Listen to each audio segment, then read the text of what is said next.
it's Zort Rider here. Welcome to another Week in Toys, and this is a proper Week in Toys where there is toys and not just me saying I didn't buy anything in November. And that is strictly true. I think that is the first month since I've become an adult Transformers and toy collector that I haven't actually picked up anything or bought anything within that calendar month. I think Mirage arrived in November, but I paid for him on the 31st of October. So it was a full month without any Transformers or anything like that. But I broke me fast on the 1st of December actually with something that I don't think I've bought for about a year and a bit, maybe even longer, a Marvel Legends figure.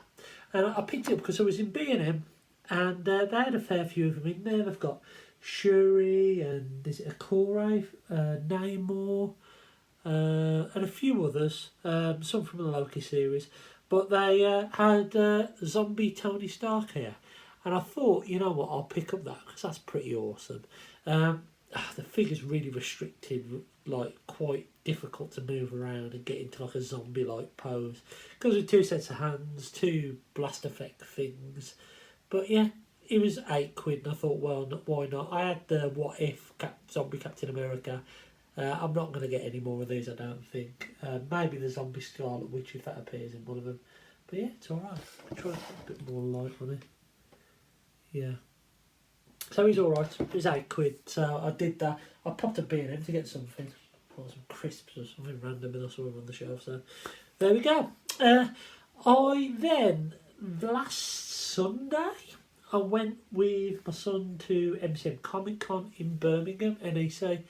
What an overpriced rip-off that event was. I mean, it was £26 for me and my son to get in, £18 to park. I think I spent £30 on a hot dog and a little pot of noodles and a bottle of Coke. It was just overpriced in there. Lots of anime rubbish, lots of people dressed up, which is great. Some of the costumes were awesome, some of them were really questionable. I mean, one person was dressed up as a woman, like covered in complete latex, like a bloody gimp mask, and it's like, fair enough, dress up for these things, but don't walk around like a fucking sex doll, you fucking pervert. But there we go. I mean, each to their own, I suppose. But I don't think it was appropriate with kids around. But yeah, some people's costumes were absolutely awesome. There were some kids dressed as Pikachu, little inflatable Pikachu things, which were pretty awesome. Not a lot of Transformers stuff there, to be completely honest with you.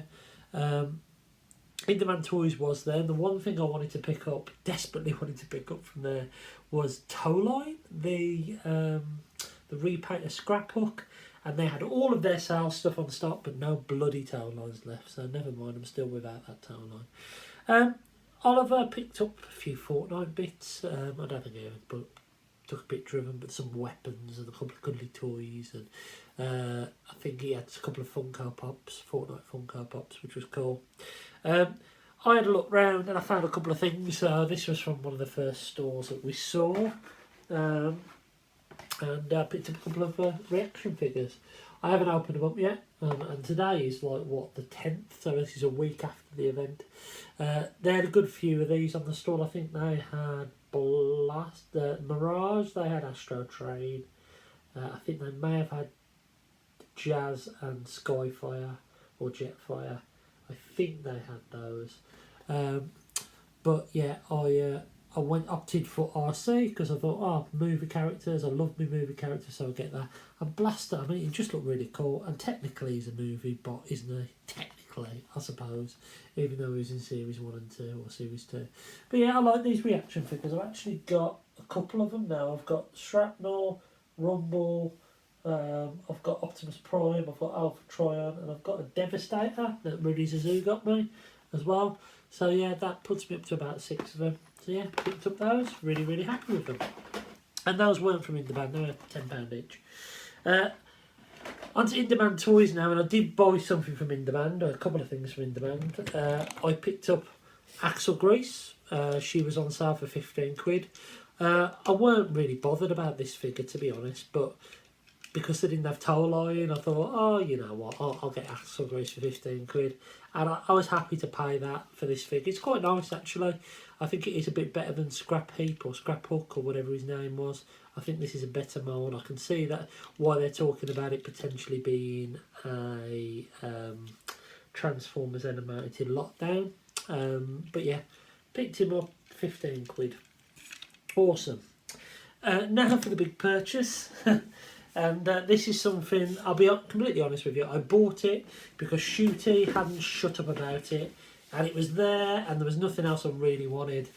So I picked up Transformers versus G.I. Joe, or Cross G.I. Joe, Soundwave, and it comes with Zorana and Zartan, so 2 figures, and you get Soundwave, and I believe this is Hellback.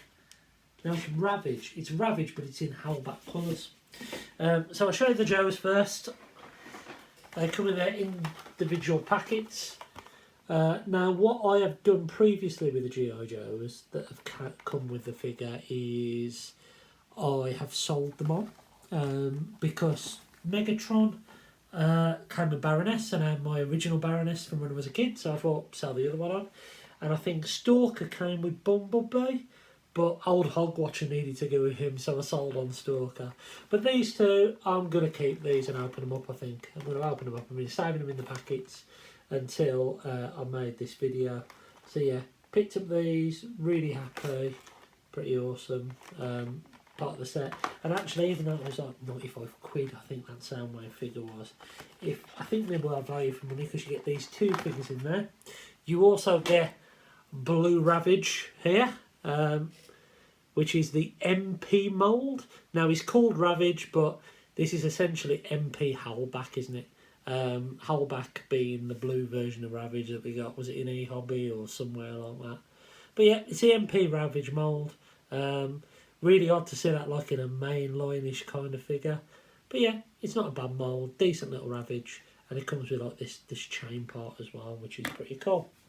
And Soundwave himself, he's a big boy. He's awesome. He feels like a toy, right? So if you're expecting like an MP style figure, he's not like that. He's got half decent joints. This arm's a little bit floppy, but not too annoying. His cassette deck just open, which is cool. He changes into the Thunder Machine. He's got a load of kibble on the back. He's got half decent articulation. He hasn't got any rockers though in his ankles, or any waist swivel, but he's got knees and swivels, and no swivels on the wrist, but it can go in and out. He's got this gun, which is pretty cool, and obviously his shoulder cannon, and the red eyes, which I thought was a nice touch. I personally think this is the strongest G.I. Joe crossover by some distance.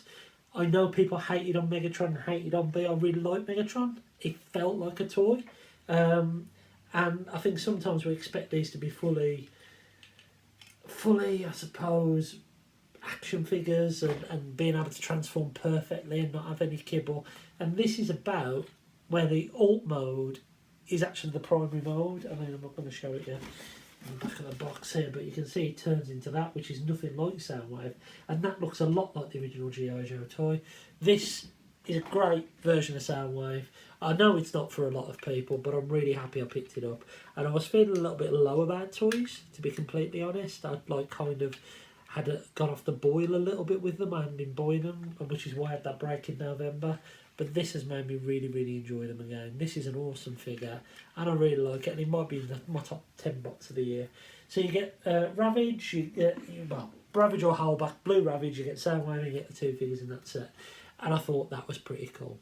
And I thought that's all I was going to get from the Comicon, but I did find another couple of pieces. So on In Demand, they had a box of Transformers toys. And I found this in there for £5. This is like a Legion scale Prowl, which I've never seen before. It was only a £5. I'll try and transform it now if I can remember how to do it. Bits do tend to pop off it though, I have to say. There he is, all transformed up. Not a bad little figure. Held together by a lot of ball joints, and he's a little bit loose, as you could see. But for a £5, I thought I'd pick him up as I never saw him before. I did see a Legion Blitzwing a couple of months ago at one of the toy fairs I went to, and I regretted not picking that up, so I thought, oh, I'll get Prowl, as I've never seen it before. And then on the way out, I found another store, and it had this sitting on there. It's Power Links, I believe, Red Alert from Armada. The Minicon here didn't come with it. This is just one I picked up in a lot recently, and I know it goes with this figure. It's got his cannon and everything like that, but it's missing, and one of his missiles that launch out of here, but it hasn't got his hand part and all that kind of stuff. So, which is a shame. But that was £10. So I thought, why not? I wanted to get one without the Minicon to try and complete it, and I've got myself a 3D printer for Christmas, so I might try and print him off a hand piece if I can find the file. So yeah, I picked up Red Alert, and yeah, that was the end of my little trip to MCM Comicon, which was alright. Good stuff, but overpriced, if that makes sense. Now, I did pick up something else in the week. I went up to Aldridge, to those charity shops I always talk about, and just in one of the boxes I found this. It's a Funko Pop Shockwave. And I'm not really one for Funko Pops, but it's a Transformer. It was 50p. It's got some nice clear plastic on the hand and that, and I thought, why not? I'll pick up that. That's pretty cool. And then on to today, I went to the German market and had a look round, and I went into Forbidden Planet in Birmingham. I went to Another World in, or Worlds Apart, or whatever it's called, the one on the Queensway. And I had some Transformers in there. They had loads of like Master of the Universe. I had a He-Man and Skeletor in my hand for like £6. Deluxe figures. They had loads of Beast Wars on sale. They had Megatron and Primal and Scorponok, all of them sub £20. They also had Towline, that's it, Towline, the figure that I wanted, but it was £25 in there, and I didn't bring myself to buy him. Yeah, I did pick up a couple of things. So I went in TK Maxx to get something for my mother for Christmas, and I found this in there, Earthspark RC for $2.99, as you can see, and it's a little RC. And for those of you pervert Transformers fans who's always into the fembots, you transform this by slipping your finger in. Isn't that lovely? So you slip your finger in her hole and then she transforms. It is a real like brick of a toy, but for £3 it's not bad. And actually I really like the alt mode on it. It's quite a cool little pink Cadillac car, which was awesome. So I picked up that, and I actually really like that. It's a bit of fun. I like it. And for Forbidden Planet, I did pick up something in the sale. They had some reaction figures in there. Only one character, or else I would have got more. I picked up Prowl. It was $6.99. Well, I think he ended up being like £7 and 9p with a bloody carrier bag. But yeah, I picked up Prowl. No, it's not what I really wanted on the list, but if I can get these sub £10 or less, that's what I'm aiming for. So I picked up Prowl. And I think that's probably going to be it now, between now and Christmas. I have got some stuff for Christmas I'm looking forward to. Obviously, I'm on the 3D printer. I have got some bots in there, and I'll probably do a Christmas in toys to show you what I've got. But enjoy your run up to Christmas anyway. This will probably be the last video I do before my Christmas one. Of course, we'll have my top 10 bots of 2023 coming up. I'm not going to do 23 or 23 because that's just dumb now. It's been done. But yeah, that's been it. Nothing too exciting. I managed to get all of Oliver's Christmas presents sorted, which is nice. And I'm looking forward to breaking up from work. A couple of weeks left. I think that's going to be it for me anyway. So until next time, I've been Zort Rider, and I'll catch you again very, very soon.